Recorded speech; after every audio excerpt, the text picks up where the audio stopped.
I was a 17-year-old high school senior who just was working her way through high school and just trying to be a normal teenage girl.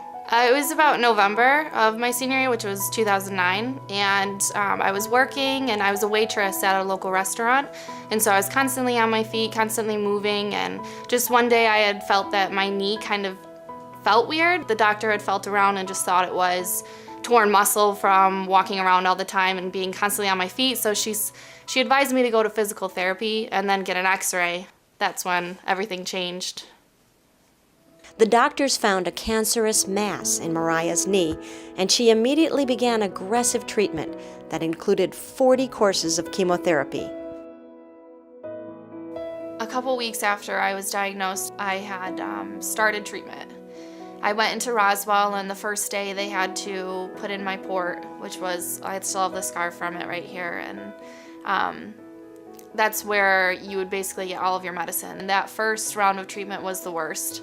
I'll never forget it because after I received it, I started crying because I was just watching, because it's an orange bag of fluid and you're just watching it go through this tube, and it's inching and slowly getting closer to you. And then once it passed that one point where I knew it was in my body, I just lost it.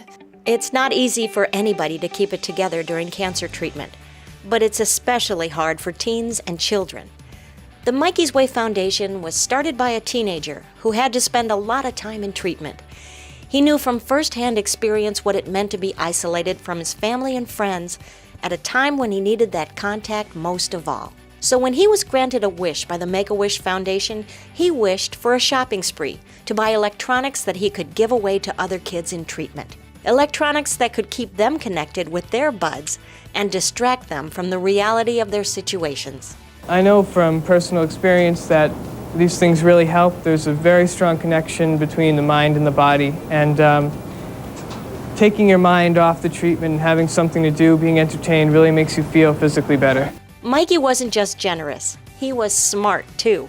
He knew that there had to be a connection between the mind and the body that explained why staying connected and taking your mind off treatments made everything a bit more bearable. It turns out he was right. The connection is real. It's scientific. It's even got a cool name. It's called psychoneuroimmunology, and it's at the heart of what makes giving away all these cool gifts a really smart idea.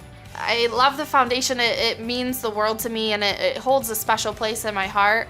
I was fortunate enough to be able to go on a couple Mikey's Way days, and that was very special to me because I was able to hand a gift to another child and give them a little bit of hope and say, here you go, this is for you, to be able to connect with your friends and family, and that's what you really need during treatment, is that connection. With me working with Mikey's Way now, I'm trying to help spread the word with kids my age so that they can help kids their age in treatment get the gift of hope. You know how much your friends mean to you. You know how important it is to stay connected. Get involved with the Mikey's Way Foundation. Spread the word, organize a fundraiser, and do something, big or small, to make a real difference. Visit mikeysway.org.